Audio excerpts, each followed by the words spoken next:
ಮಹಾಯುದ್ಧದ ಸೂಚನೆ ಕೊಡ್ತಿದೆಯಾ ಆ ದಾಳಿ? ಇಸ್ರೇಲ್ ಇರಾನ್ ಯುದ್ಧ ಭಾರತಕ್ಕೂ ಎಫೆಕ್ಟ್. 12,000 ರೂಪಾಯಿಯನ್ನ ದಾಟಿ ಬಿಡುತ್ತಾ ಬಂಗಾರದ ಬೆಲೆ. ಇದುವೇ ಚದುರಂಗದ ಮೊದಲ ಸ್ಟೋರಿ. ಮಧ್ಯಪ್ರಾಚ್ಯದಲ್ಲಿ ಮಹಾಯುದ್ಧ.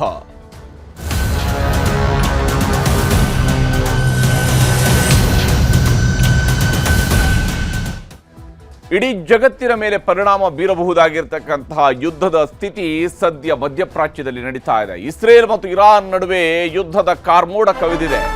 ಎರಡು ದೇಶಗಳು ಒಂದರ ಮೇಲೊಂದು ಮುಗಿ ಬೀಳ್ತಾ ಇದ್ದಾವೆ. ಇದರಿಂದಾಗಿ ಸಹಜವಾಗಿಯೇ ಪೆಟ್ರೋಲ್ ಡೀಸೆಲ್ ದರ ದುಬಾರಿ ಆಗಬಹುದು ಅನ್ನುವಂಥ ನಿರೀಕ್ಷೆ ಇದೆ. ಇದರ ಜೊತೆಗೆ ಸೇರ್ಪಡೆ ಆಗಬಹುದಾಗಿರುವಂಥದ್ದು ಚಿನ್ನ ಅನ್ನುವಂಥದ್ರ ಬಗ್ಗೆಯೂ ಕೂಡ ಚರ್ಚೆಗಳಾಗ್ತಾ ಇದ್ದಾವೆ. ಚಿನ್ನಾಭರಣ ಪ್ರಿಯರಿಗೆ ಬಹುದೊಡ್ಡ ಶಾಕ್ ಎದುರಾಗುವಂತಹ ಸಾಧ್ಯತೆಯನ್ನು ಕೂಡ ಅಲ್ಲಗಳೆಯೋದಕ್ಕೆ ಸಾಧ್ಯ ಆಗ್ತಾ ಇಲ್ಲ. ಯಾಕಂದ್ರೆ ಇಡೀ ರಾತ್ರಿ ಇಡೀ ಹಗಲು ಹೊತ್ತಿ ಉರಿತಾ ಇದೆ ಇರಾನ್ ಮತ್ತು ಇಸ್ರೇಲ್ ಎರಡೂ ದೇಶಗಳ ನಡುವೆ ನಡೀತಾ ಇರುವಂತಹ ಭೀಕರವಾಗಿರ್ತಕ್ಕಂತಹ ಯುದ್ಧ ಪರಿಸ್ಥಿತಿಯನ್ನ ನಿರ್ಮಾಣ ಮಾಡೋದ್ರ ಕಡೆಗೆ ಇದು ಹೊರಟಿದೆ. ಬಹುತೇಕ ಇರಾನ್ ಹೇಳಿದೆ ಇದು ಇಸ್ರೇಲ್ ನಡೆಸಿರುವಂತಹ ಯುದ್ಧ ಅಂತೇಳಿ. ಇರಾನ್ ಪ್ರತಿ ದಾಳಿಯನ್ನ ಇಸ್ರೇಲ್ನ ವಿರುದ್ಧ ಮಾಡ್ತಾ ಇದೆ. ಅಧ್ಯಕ್ಷರುಗಳನ್ನ, ಪ್ರಧಾನಮಂತ್ರಿಯವರನ್ನ ಟಾರ್ಗೆಟ್ ಮಾಡ್ತಕ್ಕಂಥ ಕೆಲಸವನ್ನ ಎರಡೂ ರಾಷ್ಟ್ರಗಳು ಕೂಡ ಮಾಡ್ತಾ ಇದ್ದಾವೆ. ನೇರ ಯುದ್ಧದ ಕಡೆಗೆ ಇದು ಸಾಗ್ತಾ ಇರುವಂಥದ್ದು.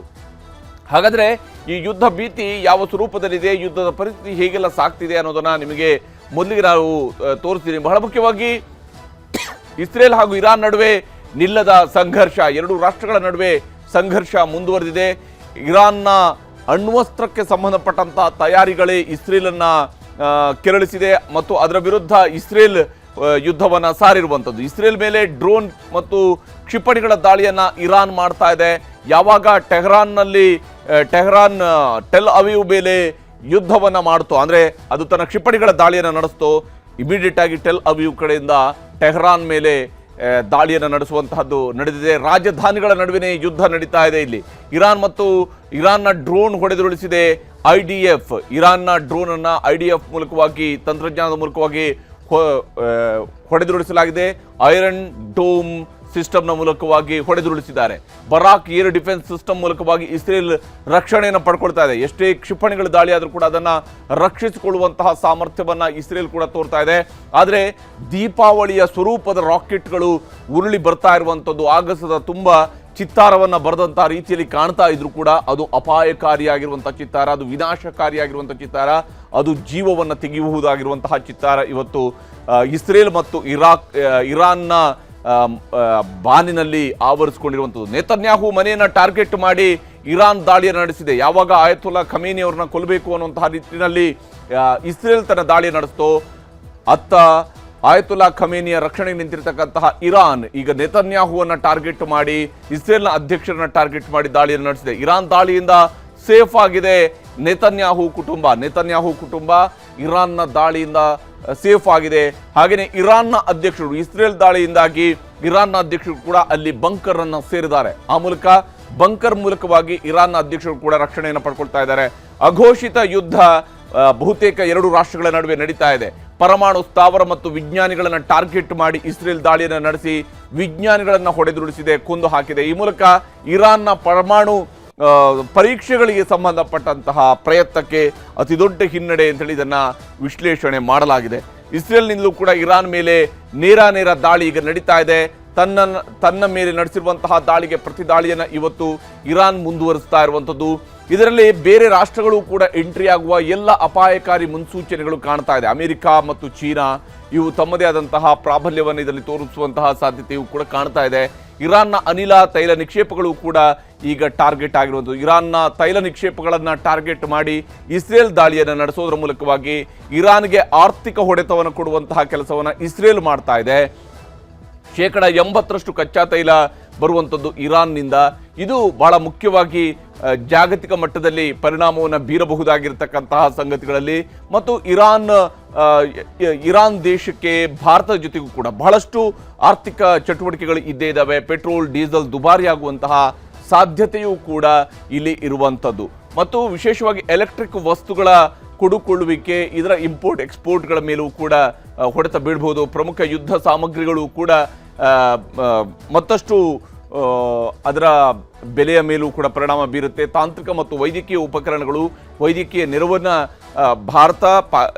ಭಾರತದಿಂದ ವೈದ್ಯಕೀಯ ಸೌಲಭ್ಯಗಳು ಇರಾನ್ ಪಡ್ಕೊಳ್ತಾ ಇರತ್ತೆ. ಯಂತ್ರಗಳು, ಪರಮಾಣು ರಿಯಾಕ್ಟರ್ಗಳು ಇವೆಲ್ಲದರ ಮೇಲೂ ಕೂಡ ಪರಿಣಾಮಗಳನ್ನು ಬೀರಬಹುದು. ಅಲ್ಯೂಮಿನಿಯಂ ಹಾಗೆಯೇ ರಾಸಾಯನಿಕ ಉತ್ಪನ್ನಗಳು ಇವುಗಳ ಮೇಲೂ ಕೂಡ ಪರಿಣಾಮಗಳನ್ನು ಬೀರಬಹುದು ಈ ಯುದ್ಧದ ಪರಿಸ್ಥಿತಿ ಅನ್ನುವಂಥದ್ದು. ಮತ್ತೆ ಮುತ್ತು, ವಿಶೇಷ ಕಲ್ಲು, ಲೋಹ ಉತ್ಪನ್ನಗಳು ಇವುಗಳ ಮೇಲೂ ಕೂಡ, ಆಹಾರ ಉತ್ಪನ್ನಗಳ ವಿಚಾರಗಳಲ್ಲೂ ಕೂಡ ಇರಾನ್ ಹೊಡೆತವನ್ನು ಅನುಭವಿಸಬಹುದು. ಸಾವಯವ ರಾಸಾಯನಿಕಗಳು ಕೂಡ ಇಲ್ಲಿ ಪರಿಣಾಮವನ್ನು ಬೀರಬಹುದು. ಹಣ್ಣುಗಳು ಹಾಗೆಯೇ ಡ್ರೈ ಫ್ರೂಟ್ಸ್ ಇದರ ಮೇಲೂ ಕೂಡ ಪರಿಣಾಮವನ್ನು ಬೀರುತ್ತೆ. ಸಲ್ಫರ್, ಖನಿಜಗಳು, ಸಿಮೆಂಟ್ ಇವುಗಳ ಮೇಲೂ ಕೂಡ ಪರಿಣಾಮ ಬೀರುವಂತಹ ಸಾಧ್ಯತೆ ಇದೆ. ಪ್ಲಾಸ್ಟಿಕ್ ವಸ್ತುಗಳ ಮೇಲೂ ಕೂಡ ಪರಿಣಾಮ ಬೀರುವಂತಹ ಸಾಧ್ಯತೆ ಇದೆ. ವಿಶೇಷವಾಗಿ ಬಂಗಾರ ವಿಚಾರಕ್ಕೆ ಬಂದಾಗ ಬಂಗಾರ ಮತ್ತಷ್ಟು ದುಬಾರಿ ಆಗುತ್ತಾ ಅನ್ನುವಂತಹ ಆತಂಕ ಇದ್ದೇ ಇದೆ. ಇಸ್ರೇಲ್ ಇರಾನ್ ಯುದ್ಧದಿಂದಾಗಿ ಚಿನ್ನ ಇನ್ನಷ್ಟು ದುಬಾರಿ ಆಗಬಹುದು ಅನ್ನುವಂತಹ ಅಂದಾಜನ್ನ ಚಿನ್ನದ ವ್ಯಾಪಾರಿಗಳು ಇಟ್ಕೊಂಡಿದ್ದಾರೆ. ಬಂಗಾರ ಪ್ರಿಯರಿಗೆ ಇನ್ನೂ ಕೂಡ ಬೆಲೆ ಏರಿಕೆಯ ಶಾಕ್ ಕಾದಿದೆ. ಆಲ್ರೆಡಿ ಬಂಗಾರ ಬಹಳ ಮೇಲಕ್ಕೆ ಹೋಗಿದೆ, ಬಹಳ ದುಬಾರಿಯಾಗಿದೆ. 3 ದಿನಗಳಲ್ಲಿ ಪ್ರತಿ ಗ್ರಾಮ್ ಚಿನ್ನದ ಮೇಲೆ 300 ರೂಪಾಯಿಯ ಏರಿಕೆಯೂ ಕೂಡ ಆಗಿದೆ. ಮುಂದಿನ ದಿನಗಳಲ್ಲಿ ಮತ್ತಷ್ಟು ಬೆಲೆ ಏರಿಕೆ ಸಾಧ್ಯತೆಯನ್ನ ನಿರೀಕ್ಷೆ ಮಾಡ್ತಾ ಇದ್ದಾರೆ ಬಂಗಾರದ ವ್ಯಾಪಾರಿಗಳು. ಇಸ್ರೇಲ್ ಇರಾನ್ ಯುದ್ಧದಿಂದಾಗಿ ಚಿನ್ನ ಇನ್ನಷ್ಟು ದುಬಾರಿಯಾಗುವಂತಹ ಸಾಧ್ಯತೆಯನ್ನ ತಳ್ಳಿ ಹಾಕುವಂತಿಲ್ಲ. ಈಗ ನಮ್ಮ ಜೊತೆಗೆ ರುದ್ರಮೂರ್ತಿಯವರು ಸಂಪರ್ಕದಲ್ಲಿದ್ದಾರೆ. ರುದ್ರಮೂರ್ತಿಯವರೇ, ಬಹಳ ಮುಖ್ಯವಾಗಿ ಇನ್ವೆಸ್ಟ್ಮೆಂಟ್ನ ವಿಚಾರಗಳಿಗೆ ಬಂದ ಹಾಗೆ ಇರ್ಬೋದು, ಎಲ್ಲ ವಿಚಾರಗಳಿಗೆ, ಹೂಡಿಕೆಯ ವಿಚಾರಕ್ಕೆ ಸಂಬಂಧಪಟ್ಟಂತೆ ನೋಡ್ತಾ ಹೋದಾಗ ಇಸ್ರೇಲ್ ಇರಾನ್ ನಡುವಿನ ಈ ಯುದ್ಧದ ಸನ್ನಿವೇಶ ಏನು ಇವತ್ತು ಸೃಷ್ಟಿಯಾಗಿದೆ, ಇದು ಜಾಗತಿಕ ಮಟ್ಟದಲ್ಲಿ ಬೀರಬಹುದಾಗಿರುವಂತಹ ಪರಿಣಾಮಗಳು ಒಂದು ಭಾಗ, ಭಾರತದ ಮೇಲೂ ಕೂಡ ಇದರ ಪರಿಣಾಮ ಬೀರಬಹುದೇನೋ ಅನ್ನುವಂಥ ಆತಂಕ ಇದ್ದೇ ಇದೆ. ಚಿನ್ನ ಅಥವಾ ಪೆಟ್ರೋಲಿಯಂ ದರಗಳ ಮೇಲೆ ಯಾವ ಸ್ವರೂಪದ ಪರಿಣಾಮಗಳನ್ನು ಇದು ಬೀರಬಹುದು ಅನ್ನುವಂಥದ್ದನ್ನು ಅಂದಾಜಿಸಲಾಗ್ತಾ ಇದೆ. ತಾವು ಹೂಡಿಕೆ ತಜ್ಞರಾಗಿ ತಾವು ಇದನ್ನು ಯಾವ ರೀತಿಯಾಗಿ ಅವಲೋಕನ ಮಾಡ್ತೀರಿ ರುದ್ರಮೂರ್ತಿ ಅವರೇ? ಹರಿಪ್ರಸಾದ್ ಅವರೇ, ಮೊದಲನೇದಾಗಿ ಕಳೆದ ವಾರ ಏನು ಈ ಇರಾನ್ ಇಸ್ರೇಲಿನ ಮುಂದುವರಿದ ಭಾಗದ ಯುದ್ಧ ಏನಿದೆ ಅದರಿಂದಾಗಿ ಚಿನ್ನದ ಬೆಲೆಗಳಲ್ಲಿ ನೀವು ಇವಾಗ ತಾನೇ ಹೇಳ್ದಂಗೆ ಹತ್ತತ್ರ ಗ್ರಾಮ್ಗೆ 300 ರೂಪಾಯಿ ಏರಿಕೆಯನ್ನ ಕಾಣ್ತಾ ಇದ್ದೀವಿ. ಒಂದ್ ಕಡೆ ಅಂತಾರಾಷ್ಟ್ರೀಯ ಮಾರುಕಟ್ಟೆಯಲ್ಲಿ ಚಿನ್ನದ ಬೆಲೆಗಳಲ್ಲಿ ಏರಿಕೆ ಆಗ್ತಾ ಇದ್ರೆ ಮತ್ತೊಂದು ಕಡೆ ಡಾಲರ್ ಮೌಲ್ಯದಲ್ಲೂ ಕೂಡ ಏರಿಕೆ ಆಗ್ತಾ ಇದೆ. ಅಂದ್ರೆ ರೂಪಾಯಿನ ಎದುರು ಡಾಲರ್ ಸ್ಟ್ರೆಂಥನ್ ಆಗ್ತಾ ಇದೆ ಅಥವಾ ಡಾಲರ್ ಬೆಲೆ ಜಾಸ್ತಿ ಆಗ್ತಿದೆ, ರೂಪಾಯಿನ ಮೌಲ್ಯದಲ್ಲಿ ಕುಸಿತ ಆಗ್ತಾ ಇದೆ. ಯಾವಾಗ ಅಂತಾರಾಷ್ಟ್ರೀಯ ಮಾರುಕಟ್ಟೆಯಲ್ಲಿ ಚಿನ್ನದ ಬೆಲೆಗಳಲ್ಲಿ ಏರಿಕೆ ಕಾಣ್ತೀವಿ ಹಾಗೂ ಯಾವಾಗ ರೂಪಾಯಿನ ಮೌಲ್ಯದಲ್ಲಿ ಕುಸಿತ, ಡಾಲರ್ ಬೆಲೆಗಳಲ್ಲಿ ಏರಿಕೆ ಕಾಣ್ತೀವಿ, ಅವಾಗ ಖಂಡಿತವಾಗ್ಲೂ ಚಿನ್ನ ಬೆಳ್ಳಿ ದರಗಳಲ್ಲಿ ಏರಿಕೆಯನ್ನ ಕಾಣ್ತೀವಿ. ಅನೇಕ ಜನ ಏನ್ ತಿಳ್ಕೊಂತಾರೆ, ಆಷಾಢ ಮಾಸ ಬಂತು ಹಾಗಾಗಿ ಚಿನ್ನ ಬೆಳ್ಳಿಯಲ್ಲಿ ವ್ಯತ್ಯಾಸ ಬಂದ್ಬಿಡುತ್ತಾ ರೇಟ್ಗಳಲ್ಲಿ ಅಂತೆಲ್ಲ. ಇದು ಯಾವುದೇ ಕಾರಣ ಖಂಡಿತವಾಗ್ಲೂ ಆಗೋದಿಲ್ಲ. ಒಂದ್ ಕಡೆ ಅಂತಾರಾಷ್ಟ್ರೀಯ ಮಾರುಕಟ್ಟೆಯಲ್ಲಿ ಚಿನ್ನದ ಬೆಲೆಗಳಲ್ಲಿ ಈ ಯುದ್ಧದ ಭೀತಿಯಿಂದ ಏನ್ ಏರಿಕೆ ಆಗ್ತಾ ಇದೆ ಹಾಗೂ ಮತ್ತೊಂದು ಕಡೆ ಏನು ರೂಪಾಯಿನ ಮೌಲ್ಯದಲ್ಲಿ ಡಾಲರ್ ಎದುರು ರೂಪಾಯಿ ಕುಸಿತ ಕಾಣ್ತಾ ಇದೆ, ಇದರಿಂದಾಗಿ ಖಂಡಿತವಾಗ್ಲೂ ಚಿನ್ನ ಬೆಳ್ಳಿ ದರಗಳಲ್ಲಿ ಏರಿಕೆ ಕಾಣ್ತಾ ಇದ್ದೀವಿ. ಆದ್ರೆ ಒಂದು ನಾವು ತಿಳ್ಕೋಬೇಕು, ಈಗ ಆಲ್ರೆಡಿ ಯುದ್ಧದ ಭೀತಿ ಏನ್ ನಡೀತಾ ಇದೆ ಇದು ಇನ್ನ ಎಷ್ಟು ದಿವಸ ಮುಂದುವರಿಯುತ್ತೆ ಹಾಗೂ ಇದು ಇನ್ನ ಬೇರೆ ದೇಶಗಳು ಇದಕ್ಕೆ ಸೇರ್ಪಡೆ ಆಗ್ಬಿಟ್ಟು ಈ ಯುದ್ಧವನ್ನ ದೊಡ್ಡದಾಗಿ ಮಾಡ್ತಾರ, ಇದರ ಮೇಲೆ ಮುಂದಿನ ದಿನಗಳಲ್ಲಿ ಚಿನ್ನ ಬೆಳ್ಳಿ ದರಗಳು ಏನಾಗುತ್ತೆ ಅಂತ ನಿರ್ಧಾರ ಆಗತ್ತೆ. ಬೈ ಚಾನ್ಸ್ ಏನಾನ ಯುದ್ಧ ಇವಾಗ ಏನ್ ನಡೀತಾ ಇದೆ ಅದು ಖಂಡಿತ ಬೇಗನೆ ಎಂಡ್ ಕಂಡ್ರೆ ಅಥವಾ ಬೇರೆ ದೇಶಗಳು ಯಾವುದೇ ಕೂಡ ಸೇರ್ಪಡೆ ಆಗದೆ ಹೋದ್ರೆ ಈಗೇನ್ ಬೆಲೆಗಳು ಚಿನ್ನ ಬೆಳ್ಳಿಯಲ್ಲಿ ಏರಿಕೆಯನ್ನ ನಾವು ಕಂಡಿದೀವಿ, ಇಲ್ಲಿಂದ ಭಾರಿ ಪ್ರಮಾಣದ ಏರಿಕೆ ಆಗೋದಿಲ್ಲ. ಆದ್ರೆ ಈ ಯುದ್ಧ ಕಂಟಿನ್ಯೂ ಆದ್ರೆ ಬೇರೆ ದೇಶಗಳು ಸೇರ್ಪಡೆ ಆಯ್ತು ಅಂದ್ರೆ ಅದು ಖಂಡಿತವಾಗ್ಲೂ ನನಗೆ ಹೇಳೋದಕ್ಕೆ ಆಗೋದಿಲ್ಲ ವೆದರ್ ಈ ಯುದ್ಧ ಕಂಟಿನ್ಯೂ ಆಗತ್ತಾ ಇಲ್ಲ ಬೇಗ ಮುಗಿಯುತ್ತಾ ಅಥವಾ ಬೇರೆ ದೇಶಗಳ ಸೇರ್ಪಡೆ ಆಗತ್ತಾ ಇಲ್ವಾ ಅನ್ನೋದು ನೋಡ್ಬೇಕಾಗತ್ತೆ. ಅದರ ಮೇಲೆ ಮುಂದಿನ ದಿನಗಳಲ್ಲಿ ಚಿನ್ನ ಬೆಳ್ಳಿ ದರಗಳು ಏನಾಗ್ಬೋದು ಅಂತ ನಿರ್ಧಾರ ಆಗತ್ತೆ. ಆದ್ರೆ ಒಂದು ತಿಳ್ಕೋಬೇಕು, ಇವಾಗ ಆಲ್ರೆಡಿ ಕೋವಿಡ್ ಆಗೋಗಿದೆ, ಈಗ ಆಲ್ರೆಡಿ ಇಂಡಿಯಾ ಪಾಕಿಸ್ತಾನ್ ವಾರ್ ಆಗಿದೆ, ಈಗ ಆಲ್ರೆಡಿ ಇದೇ ತರ ಇರಾನ್ ಇಸ್ರೇಲ್ ಆಗಿರ್ಬೋದು ಅಥವಾ ಮುಂಚೆ ಆದಂತಹ ಯುಕ್ರೇನಿನ ಯುದ್ಧದ ಕಂಟಿನ್ಯೂಯೇಷನ್ ಆಗಿರ್ಬೋದು, ಇದು ಯಾವುದು ಹೊಸ ಸರ್ಪ್ರೈಸ್ ಅಲ್ಲ, ಯಾವುದು ಇದು ಹೊಸ ಸರ್ಪ್ರೈಸ್ ಆಗದೆ ಇರೋದ್ರಿಂದ ಇದರ ಇಂಪ್ಯಾಕ್ಟ್ ದೊಡ್ಡ ಪ್ರಮಾಣದಲ್ಲಿ ಆಗೋದಿಲ್ಲ. ಯಾಕಂದ್ರೆ ಆಲ್ರೆಡಿ ಇದು ಮಾರ್ಕೆಟ್ಗೆ ಗೊತ್ತಿದೆ ಅಂತ ಹೇಳ್ತಾ ಇದ್ದೀನಿ. ಅದೇ ರೀತಿ ಕಚ್ಚಾ ತೈಲದ ಬೆಲೆಗಳನ್ನ ತಾವು ನೋಡೋದಾದ್ರೆ 80% ಭಾರತ ದೇಶ ಕಚ್ಚಾ ತೈಲವನ್ನ ಆಮದು ಮಾಡ್ಕೊಳುತ್ತೆ. 80% ನೀವು ಕ್ರೂಡ್ ಆಯಿಲ್ ಇಂಪೋರ್ಟ್ ಮಾಡ್ತಾ ಇದ್ದೀರಾ ಹಾಗೂ ಕೇವಲ ಒಂದೇ ಒಂದು ವಾರದಲ್ಲಿ 10% ಏರಿಕೆಯನ್ನ ಕಚ್ಚಾ ತೈಲದಲ್ಲಿ ನಾವು ಕಾಣ್ತಾ ಇದ್ದೀವಿ. ಯಾವಾಗ ಅಂತಾರಾಷ್ಟ್ರೀಯ ಮಾರುಕಟ್ಟೆಯಲ್ಲಿ ಕಚ್ಚಾ ತೈಲದ ಬೆಲೆಗಳ ಏರಿಕೆ ಆಗುತ್ತೋ ಹಾಗೂ ಯಾವಾಗ ರೂಪಾಯಿನ ಮೌಲ್ಯ ಕುಸಿತ ಡಾಲರ್ ಬೆಲೆಗಳ ಏರಿಕೆ ಆಗುತ್ತೋ ನಮ್ಮ ದೇಶದಲ್ಲೂ ಪೆಟ್ರೋಲ್ ಡೀಸೆಲ್ ದರಗಳಲ್ಲಿ ಏರಿಕೆ ಆಗುತ್ತೆ ಹಾಗೂ LPG ಅಥವಾ ನ್ಯಾಚುರಲ್ ಗ್ಯಾಸ್ ಅಂತ ನಾವೇನ್ ಕರಿತೀವಿ ಅಲ್ಲೂ ಕೂಡ ಬೆಲೆಗಳಲ್ಲಿ ಭಾರಿ ಪ್ರಮಾಣದ ಏರಿಕೆ ಆಗುತ್ತೆ. ಆರ್ಥಿಕವಾಗಿ ನೋಡ್ಬೇಕು ಅಂದ್ರೆ ಚಿನ್ನ ಬೆಳ್ಳಿಯ ಏರಿಕೆ ಬಹಳಷ್ಟು ಇಂಪ್ಯಾಕ್ಟ್ ಭಾರತದ ಮೇಲೆ ಬೀಳದೆ ಇರಬಹುದು, ಆದ್ರೆ 80% ಅಧಿಕ ನಾವು ಕಚ್ಚಾ ತೈಲವನ್ನ ಆಮದು ಮಾಡೋದ್ರಿಂದ ಖಂಡಿತವಾಗ್ಲೂ ಕಚ್ಚಾ ತೈಲದ ಬೆಲೆಗಳ ಏರಿಕೆ ಏನಿದೆ ಅದು ಭಾರತ ದೇಶದ ಆರ್ಥಿಕ ಪರಿಸ್ಥಿತಿ ಮೇಲೆ ಖಂಡಿತವಾಗ್ಲೂ ಇಂಪ್ಯಾಕ್ಟ್ ಅನ್ನ ಕೊಡುತ್ತೆ.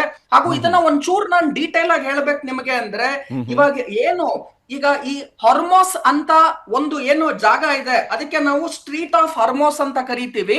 ಹಾಗೂ ಇಲ್ಲಿ ಏನಾನ ತೊಂದರೆಗಳಾದಲ್ಲಿ ಈಗೇನು ರೆಡ್ ಸಿ ಇದೆ ಮತ್ತೆ ಸೂಯಿಸ್ ಕೆನಾಲ್ ಇದೆ ಇದನ್ನೇನಾನ ಬ್ಲಾಕ್ ಮಾಡ್ತು ಅಂದ್ರೆ ಅವಾಗ ಕಚ್ಚಾ ತೈಲದ ಬೆಲೆಗಳಲ್ಲಿ ಇನ್ನ ಏರಿಕೆ ಕಾಣ್ತೀವಿ.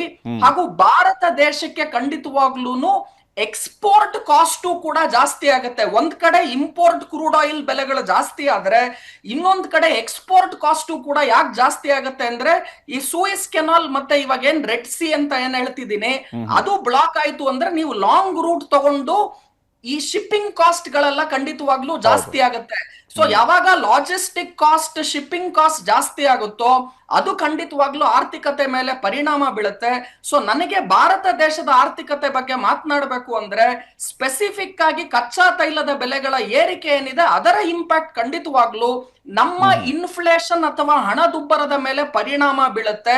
ಯಾವಾಗ ಇನ್ಫ್ಲೇಷನ್ ಜಾಸ್ತಿ ಆಗುತ್ತೋ ಅದು ಖಂಡಿತವಾಗ್ಲೂ RBI ಪಾಲಿಸಿ ಆಗಿರ್ಬೋದು, ಹಾಗೆ ಈಗ ಆಲ್ರೆಡಿ ಏನು 50 ಬೇಸಿಸ್ ಪಾಯಿಂಟ್ ರಿಪೋ ದರಗಳ ಇಳಿಕೆ ಆಗಿರ್ಬೋದು, CRR ಕ್ಯಾಶ್ ರಿಸರ್ವ್ ರೇಷೋ ಅನ್ನ ಕಟ್ ಮಾಡಿರೋದಾಗಿರ್ಬೋದು, ಈ ಎಲ್ಲಾ RBI ಪಾಲಿಸಿ ಏನ್ ಚೆನ್ನಾಗಿತ್ತು ಈಗ ಈ ಯುದ್ಧದ ಭೀತಿಯಿಂದ ಕಚ್ಚಾ ತೈಲದ ಬೆಲೆಗಳು ಜಾಸ್ತಿ ಆಯ್ತು ಅಂದ್ರೆ ಭಾರತ ದೇಶದ ಆರ್ಥಿಕತೆ ಮೇಲೆ ಖಂಡಿತವಾಗ್ಲೂ ಇದು ನೆಗೆಟಿವ್ ಇಂಪ್ಯಾಕ್ಟ್ ಅನ್ನ ಬೀರುತ್ತೆ. ರುದ್ರಮೂರ್ತಿ ಅವರು, ಇಲ್ಲಿಗ ಹೂಡಿಕೆ ಮಾಡಿದಂಥವರ ವಿಚಾರಗಳಿಗೆ ಬಂದಾಗ ಅವ್ರಿಗೊಂದು ಆತಂಕ ಇದೆ, ವಿಶೇಷವಾಗಿ ಲಾಂಗ್ ಟರ್ಮ್ ಹೂಡಿಕೆಯನ್ನು ಮಾಡಿದಂಥವ್ರಿಗೂ ಕೂಡ ಆತಂಕ ಇದೆ. ಮಾರ್ಕೆಟ್ ಏನಾಗುತ್ತಪ್ಪ ಅನ್ನೋದ್ರ ಬಗ್ಗೆ ಅವರು ಕೂಡ ಕಳೆದ 3-4 ದಿವಸದಿಂದ ಸ್ವಲ್ಪ ಜಾಸ್ತಿನೇ ತಲೆ ಕೆಡಿಸ್ಕೊಂಡು ಮಾತಾಡ್ತಿದ್ರೆ ಬಹುಶಃ ತಮಗೂ ಕೂಡ ಅನೇಕರ ಆತಂಕದ ಕರೆಗಳು ಬಂದಿರಬಹುದು. ತಾವು ಏನು ಹೇಳ್ತೀರಿ ಇಂಥ ವಿಚಾರಗಳಿಗೆ? ನೋಡಿ, ಕ್ಲಿಯರ್ ಕಟ್ ಆಗಿ ಶೇರ್ ಮಾರ್ಕೆಟ್ ಮೇಲೆ ನನ್ನ 23 ವರ್ಷದ ಎಕ್ಸ್ಪೀರಿಯನ್ಸ್ ಇಂದ ಹೇಳ್ತಾ ಇದ್ದೀನಿ, ಮಾರ್ಕೆಟ್ಗೆ ಯಾವಾಗ್ಲೂ ಅನ್ಸರ್ಟನಿಟಿ ಬಂದಾಗ ಮಾರ್ಕೆಟ್ ಬೀಳುತ್ತೆ. ಅಂದ್ರೆ ಏನಾಗ್ತಿದೆ ಗೊತ್ತಾಗಲ್ಲ, ಅವಾಗ ಬೀಳುತ್ತೆ. ಆದ್ರೆ ಈಗ ತಿರ್ಗಾ ಕೋವಿಡ್ ಬಂತು ಅಂತ ಅನ್ಕೊಳೋಣ, ಎಕ್ಸಾಂಪಲ್ ಮಾರ್ಕೆಟ್ ಅದನ್ನ ತಲೆನೇ ಕೆಡಿಸ್ಕೊಳಲ್ಲ. ಯಾಕೆ ಅಂದ್ರೆ ಮಾರ್ಕೆಟ್ ಕೋವಿಡ್ ಆಲ್ರೆಡಿ ಗೊತ್ತಿದೆ. ಅದೇ ತರ ಈ ಇರಾನ್ ಇಸ್ರೇಲ್ ವಿಚಾರ ಹೊಸದಲ್ಲ, ಮಾರ್ಕೆಟ್ಗೆ ಶೇರ್ ಮಾರ್ಕೆಟ್ ಆಲ್ರೆಡಿ ಗೊತ್ತಿದೆ.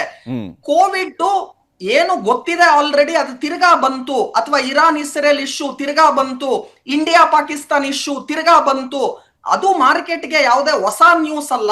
ಇದರಿಂದ ಭಾರಿ ಪ್ರಮಾಣದ ಕುಸಿತ ಮಾರ್ಕೆಟ್ ಅಲ್ಲಿ ಆಗತ್ತೆ ಅಂದ್ರೆ ಅದು ಹಿಸ್ಟ್ರಿಯಲ್ಲಿ ಆಗಿಲ್ಲ, ಈಗಲೂ ಆಗಲ್ಲ, ಮುಂದಕ್ಕೂ ಆಗಲ್ಲ. ನೀವ್ ಇವತ್ತೇ ನೋಡೋದಾದ್ರೆ ನಿಫ್ಟಿಯಲ್ಲಿ 227 ಅಂಕಗಳ ಏರಿಕೆ ಆದ್ರೆ ಸೆನ್ಸೆಕ್ಸ್ ನಲ್ಲಿ ಹತ್ತತ್ರ 700 ಅಂಕಗಳ ಏರಿಕೆ ಇವತ್ತು ಆಲ್ರೆಡಿ ಆಗಿದೆ. ಇದರ ಅರ್ಥ ಏನು ಅಂದ್ರೆ ಮಾರ್ಕೆಟ್ ಈ ಇರಾನ್ ಮತ್ತೆ ಇಸ್ರೇಲ್ ಇಶ್ಯೂ ಏನಿದೆ ಅದನ್ನು ಆಲ್ರೆಡಿ ಡಿಸ್ಕೌಂಟ್ ಮಾಡಿದೆ. ಈ ಕಾರಣದಿಂದಾಗಿ ಭಾರಿ ಪ್ರಮಾಣದ ಕುಸಿತವನ್ನ ನಿರೀಕ್ಷಿಸಬೇಡಿ. ಆದರೆ ಇವಾಗ ಅಮೆರಿಕ ಆಗಿರ್ಬೋದು, ಚೈನಾ ಆಗಿರ್ಬೋದು, ಬೇರೆ ದೇಶಗಳು ಈ ಯುದ್ಧಕ್ಕೆ ಸೇರ್ಕೊಂಡ್ರೆ ಅವಾಗ ಅದು ಅನ್ಸರ್ಟನ್ ಆಗುತ್ತೆ, ಅವಾಗ ಮಾರ್ಕೆಟ್ ಬೀಳುವ ಸಾಧ್ಯತೆಗಳು ಇನ್ನಷ್ಟು ಇರುತ್ತೆ. ಅದಾಗದೆ ಹೋದ್ರೆ ಖಂಡಿತವಾಗ್ಲೂ ಶೇರ್ ಮಾರ್ಕೆಟ್ ಇವತ್ತು ಆಲ್ರೆಡಿ ರಿಕವರಿಯನ್ನ ಕೊಟ್ಟಿದೆ. ಆಗಿದೆಲ್ಲ ಮರ್ತೋಗ್ಬಿಡಿ. ಸಿಂಪಲ್, ಇರಾನ್ ಮತ್ತೆ ಇಸ್ರೇಲ್ ದೇಶದ ಶೇರ್ ಮಾರ್ಕೆಟ್ ಅನ್ನ ತಾವು ನೋಡೋದಾದ್ರೆ ಆಲ್ರೆಡಿ ಇವತ್ತು ಇರಾನ್ ದೇಶದ ಇಸ್ರೇಲ್ ದೇಶದ ಶೇರ್ ಮಾರ್ಕೆಟ್ ಮೇಲೋಗ್ತಾ ಇದೆ, ಅವ್ರ ದೇಶದ ಶೇರ್ ಮಾರ್ಕೆಟ್ ಮೇಲೋಗ್ತಾ ಇದೆ ಅಂದ್ರೆ ನಮ್ಮ ಮೇಲೆ ಡೈರೆಕ್ಟ್ ಪರಿಣಾಮ ಇಲ್ಲ, ಬರೀ ಇಂಡೈರೆಕ್ಟ್ ಪರಿಣಾಮ ಇದೆ. ಹಾಗಾಗಿ ಬೇರೆ ದೇಶಗಳ ಸೇರ್ಪಡೆ, ಎಸ್ಪೆಷಲಿ ಅಮೆರಿಕ ಮತ್ತೆ ಚೈನಾ ದೇಶದ ಸೇರ್ಪಡೆ ಆಗದೆ ಹೋದ್ರೆ ಮಾರ್ಕೆಟ್ಗೆ ಯಾವುದೇ ರೀತಿಯಾದ ಷೇರುಪೇಟೆಗೆ ತೊಂದರೆ ಇಲ್ಲ ಅಂತ ನಾನು ಹೇಳ್ತೀನಿ. ಓಕೆ ಓಕೆ ಓಕೆ ಧನ್ಯವಾದ ರುದ್ರಮೂರ್ತಿ ಅವರೇ, ಇಷ್ಟೊತ್ತು ನಮಸ್ತಿಗೆ ಜಾಯ್ನ್ ಆಗಿ ತಮ್ಮ ಅಭಿಪ್ರಾಯಗಳನ್ನು ಶೇರ್ ಮಾಡ್ಕೊಂಡಿದ್ದಕ್ಕಾಗಿ. ಇದು ಡಾಕ್ಟರ್ ರುದ್ರಮೂರ್ತಿ ಅವರು ತಮ್ಮ ಎಕ್ಸ್ಪೀರಿಯನ್ಸ್ನ ಆಧಾರದ ಮೇಲೆ ಹೂಡಿಕೆ ವಿಚಾರಗಳಿಗೆ ಮತ್ತು ಈ ಯುದ್ಧದ ಪರಿಣಾಮಗಳು ಹೀಗೆ ಆಗಬಹುದು, ಏನಾಗಬಹುದು, ಅಲ್ಲಿ ಎಸ್ಪೆಷಲಿ ಚಿನ್ನದ ದರದ ಏರಿಕೆಯ ಸಾಧ್ಯತೆಯನ್ನು ಈಗಲೂ ಕೂಡ ಅಂದಾಜಿಸಲಾಗ್ತಾ ಇದೆ. ಕಚ್ಚಾ ತೈಲದ ದರದಲ್ಲಿ ಏರಿಕೆ ಆಗಬಹುದು ಅನ್ನುವಂಥದ್ದನ್ನು ಕೂಡ ಅಂದಾಜು ಮಾಡಲಾಗ್ತಾ ಇದೆ. ಈ ವಿಚಾರಕ್ಕೆ ಸಂಬಂಧಪಟ್ಟಂತೆ ವಿಶೇಷವಾಗಿ ಬಂಗಾರದ ಬೆಲೆಯ ಬಗ್ಗೆ TS ಶರವಣ ಅವರು ಕೂಡ ಮಾತನಾಡಿದರೆ ತೋರಿಸ್ತಾರೆ. ನೀವು ಇನ್ನೊಂದು 6 ತಿಂಗಳು ಒಂದು ವರ್ಷ ಅಂತ ನೋಡಿದ್ರೆ ಬಹುಶಃ ಇನ್ನೊಂದು 12-13 ಸಾವಿರ ಹೋದ್ರೂ ಕೂಡ ಏನು ಆಶ್ಚರ್ಯ ಪಡಂಗಿಲ್ಲ. ಇದು ನಮ್ಮ ದೇಶದ ಒಂದು ಭಾರತ ದೇಶದಲ್ಲಿ ಯಾವುದೇ ಕೂಡ ಒಂದು ಕ್ವಾರಿಗಳಾಗ್ಲಿ, ಪ್ರೊಡಕ್ಷನ್ ಆಗ್ಲಿ, ಮತ್ತೊಂದಾಗ್ಲಿ ಯಾವುದೂ ಇಲ್ಲ. ಇಲ್ಲಿ ಏನಾಗಿದೆ, ಈ ಇಂಟರ್ನ್ಯಾಷನಲ್ ಮಾರುಕಟ್ಟೆಯಲ್ಲಿ ಈ ತರ ಆದಾಗ ಷೇರು ಮಾರುಕಟ್ಟು ಕುಸಿತಾ ಇರತಕ್ಕಂಥದ್ದು, ನಮ್ಮ ರುಪಿ ವ್ಯಾಲ್ಯೂ ಅಮೆರಿಕನ್ ಡಾಲರ್ಸ್ ಎದುರು ನಮ್ಮ ರುಪಿ ವ್ಯಾಲ್ಯೂ ಕೂಡ ಕುಸಿತಾ ಇರತಕ್ಕಂಥದ್ದು, ಮತ್ತೆ ಇದರಲ್ಲಿ ಟ್ರೇಡಿಂಗ್ ಅಲ್ಲಿ ಹೆಚ್ಚೆಚ್ಚು ಜನ ಗೋಲ್ಡ್ ಮೇಲೆ ಇನ್ವೆಸ್ಟ್ಮೆಂಟ್ ಮಾಡ್ತಾ ಇರತಕ್ಕಂಥದ್ದು, ಇದು ಎಲ್ಲವೂ ಕೂಡ ಹೋಲಿಕೆ ಮಾಡಿದ್ರೆ 12-13 ಸಾವಿರ ಬರುವಂತ ನಿರೀಕ್ಷೆ ಇದೆ.